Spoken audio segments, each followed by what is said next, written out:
Olá, meus amados. Hoje, dia 22 de março de 2022, terça-feira da terceira semana da Quaresma.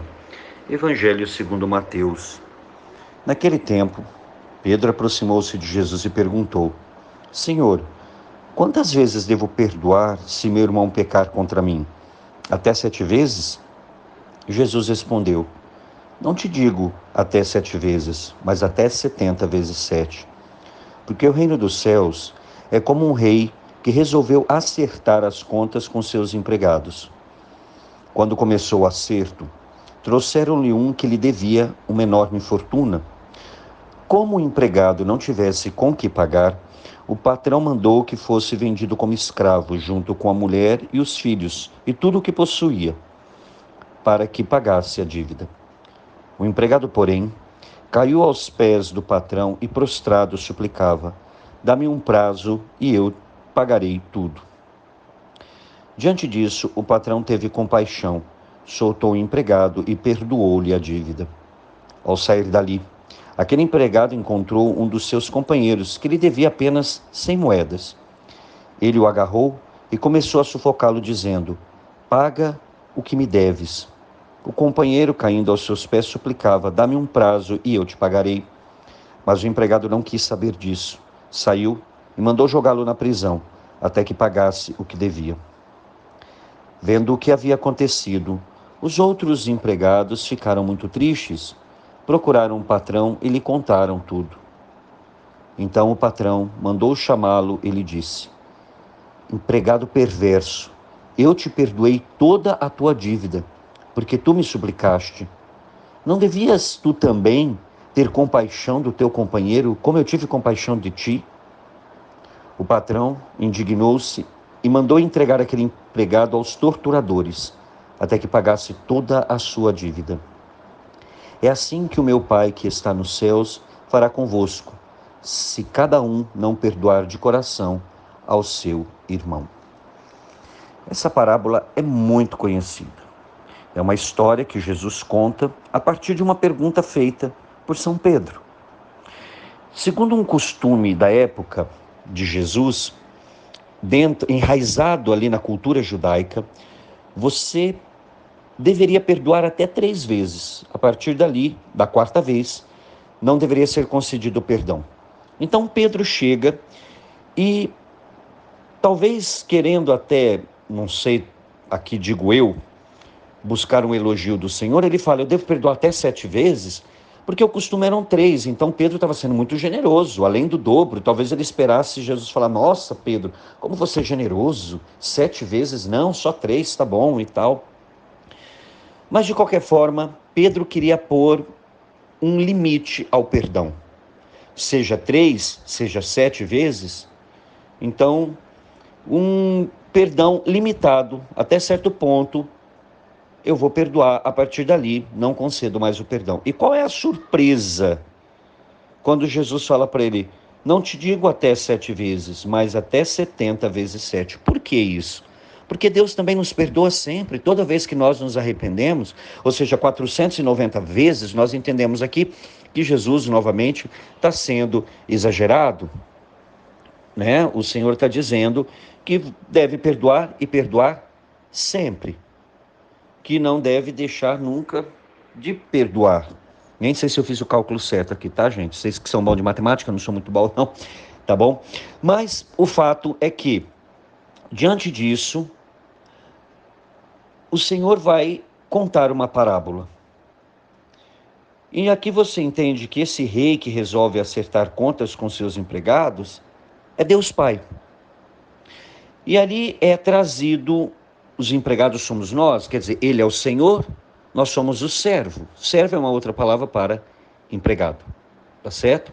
Então o fato é que o Senhor chama ali os seus empregados para fazer acerto. E de repente trazem aqui um que no nosso texto está dizendo que devia uma grande fortuna, mas não especifica exatamente quanto esse homem devia.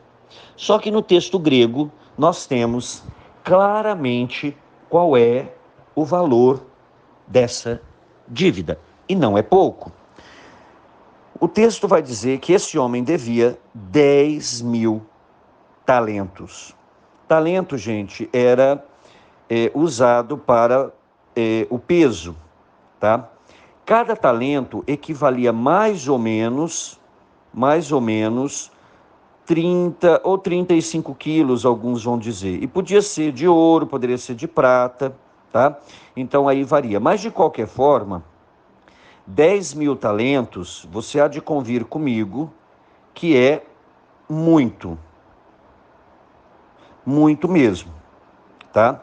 Então, você pegue ali, vamos calcular, 10.000 talentos. Cada talento, vamos pôr 30 quilos, 30 vezes 10.000, 300.000 quilos de ouro ou prata, ou seja, 300 toneladas. Como esse homem chegou nessa dívida, a parábola não conta, mas ele deve muito essa enorme dívida.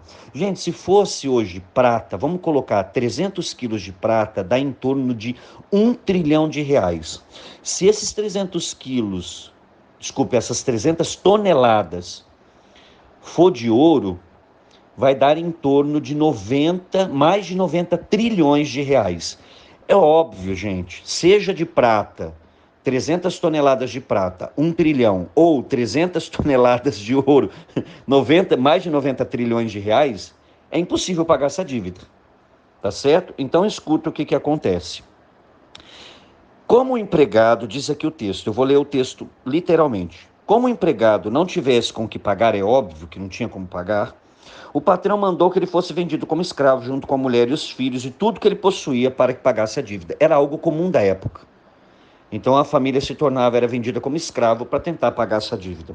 E o que esse homem faz? Diz o texto: o empregado, porém, caiu aos pés do patrão e prostrado suplicava: dá-me um prazo e eu te pagarei tudo. Gente, isso é uma falsa promessa. Vamos pegar aqui 300 toneladas de prata, mais de 1 trilhão de reais. Você acha que se ele e a família trabalhasse 24 horas por dia, sem parar, durante a vida inteira, pagariam essa dívida de 1 trilhão de reais? Não é 1 bilhão não, gente, é 1 trilhão de reais. É óbvio que não. Então ele fez uma falsa promessa. Ele sabia que ele não ia conseguir cumprir. E aí, o que o texto diz? Diante disso, o patrão teve compaixão e soltou o empregado e perdoou-lhe a dívida. Então, não deve mais nada ao patrão. Os 10.000 talentos agora não são mais devidos. O patrão perdoou toda a dívida. Mas aí há um segundo momento, quando ele encontra um empregado como ele. E esse empregado, diz o texto, que devia 100 moedas. Lá no grego está 100 talentos. Desculpe, 100 denários. Um denário, ele não chegava a 5 gramas de prata. Um denário era o salário de um dia, de um trabalhador. Então você trabalhava o dia inteiro, no final do dia você recebia um denário. Quase 5 gramas de prata. Então quanto que esse homem devia, esse amigo? Devia, não chegava a meio quilo de prata, 450 reais. Desculpe, 450 gramas. Então aí você imagina, 100 dias de trabalho. Então, em 3 meses e meio, praticamente, esse homem poderia pagar a dívida dele. Então, não era um valor alto. Aí depois você pode procurar a cotação da prata e ver aí quanto está o grama de prata. Não chegava a meio quilo, gente. Comparado com as 300 toneladas que ele devia. Mas o que esse homem faz? Ele tem misericórdia? Não. Ele agarra o outro pelo pescoço, começa a sufocá-lo e fala: paga o que me deves. E o outro faz a mesma coisa que ele fez com o patrão. Ele cai aos pés dele e pede um prazo para pagar a dívida. E tinha a possibilidade de pagar a dívida desse homem. Como eu disse, 3 meses e meio trabalhando ali, ele poderia pagar. Que fosse 1 ano, gente, vamos pôr 1 ano. Ele pagaria em 1 ano, coisa que o outro nem a vida inteira pagaria a dívida que ele tinha com o patrão. Mas o que esse homem faz? Ele tem misericórdia? Não. Ele joga o outro na prisão até que pague a dívida. Aí os outros empregados se revoltam e vão até o patrão e falam: olha, ele não usou de misericórdia com o outro, que devia bem menos que ele. E aí o que o patrão faz? O patrão fica indignado e manda chamar o empregado. E aí, o que ele diz a esse empregado? Empregado perverso, mau, duro de coração, sem misericórdia. Eu te perdoei toda a dívida porque tu me suplicaste, mesmo sabendo que era uma falsa promessa de que pagaria a dívida. Ele não pagaria a dívida porque ele não teria condições. E aí o Senhor pergunta: não devias tu também ter compaixão do teu companheiro, como eu tive compaixão de ti? E é o que nós suplicamos no nosso quinto pedido no Pai Nosso: perdoai-nos as nossas ofensas, assim como nós perdoamos a quem nos tem ofendido. Essa parábola, ela gira em torno desse quinto pedido que nós fazemos no Pai Nosso. E aí é claro que o Senhor está dizendo: claro que você tinha que ter compaixão, já que eu tive compaixão e perdoei uma dívida gigantesca, enorme tua, e você não quis perdoar a dívida, ou pelo menos dar um prazo para que o outro pagasse, mas de fato, como eu perdoei a dívida, você deveria perdoar. E aí o Senhor diz que o patrão ficou indignado, mandou esse empregado aos torturadores até que pagasse toda a dívida. E o Senhor termina dizendo: é assim que o meu Pai que está nos céus fará convosco, se não perdoar de coração ao seu irmão. Então a quaresma também é um período que nos chama ao perdão. O perdão é libertador, gente. Quem já passou pela graça de perdoar alguém, o perdão nos deixa aprisionado a um passado, e passado este que eu não posso mudar em absolutamente nada. E eu fico aprisionado a um passado, amarrado a um passado, porque muitas vezes eu sou orgulhoso. Ai, é difícil perdoar. Claro que é difícil perdoar. Mas viver também é difícil, gente. Viver exige. E você nem por isso pede para Deus te matar. Não é verdade? Desculpa eu estar falando assim tão abertamente, mas é verdade. É difícil viver, mas eu não vejo ninguém dizendo: eu queria morrer porque é difícil viver. Você luta com todas as suas forças para viver. Então lute com todas as suas forças para perdoar. E se você não consegue perdoar, se eu não consigo perdoar, eu vou pedir a Deus a graça e não vou desistir até o dia que eu vou me libertar dessa amarra, dessa prisão que é a falta de perdão. Porque a pior consequência é para quem não perdoa. O que vive aprisionado é quem não perdoa. O que sofre é quem não perdoa. Meu irmão, minha irmã, a gente não guarda nem dinheiro. Para que vai guardar mágoa? Para que vai guardar rancor? Peça ao Senhor essa graça. O período da quaresma é um período também que nos chama ao perdão. E eu te digo, o perdão, por experiência própria, de quem já perdoou muitas vezes na vida, o perdão é libertador. E quanto mais você perdoa, mais você aprende a perdoar e mais facilidade você tem de perdão. Então dê o primeiro passo. Ouse nesta quaresma, seja ousado, dê o primeiro passo de perdoar. Agora, não confunda perdão com as feridas abertas. As feridas que estão abertas, elas vão precisar de um tempo de cura. Tá? Então, muitas vezes nós já perdoamos e não sabemos. Até de coração nós já perdoamos. Mas por causa das feridas que nós trazemos e que elas doem ainda e nos machucam e precisam de cura e às vezes demora, a gente acha que não perdoou. Não confunda, tá? Perdão é uma coisa e feridas abertas por causa da consequência daquilo que a pessoa fez é outra coisa. Você vai saber realmente quando você foi curado dessas feridas o dia que você lembrar disso e não te ferir mais, não te machucar mais. Aquela história de que, quem perdoa esquece. Não é verdade. Nós vamos lembrar, por isso que nós testemunhamos. Como é que eu consigo testemunhar quando eu perdoei alguém ou recebi o perdão de alguém? Porque não dá... Gente, esse negócio... quem perdoa esquece, isso é amnésia. Não tem nada a ver uma coisa com a outra, tá? Eu vou só te dizer isso. Nós lembramos, só que não nos fere mais. E eu consigo testemunhar para a glória e honra do nosso Deus.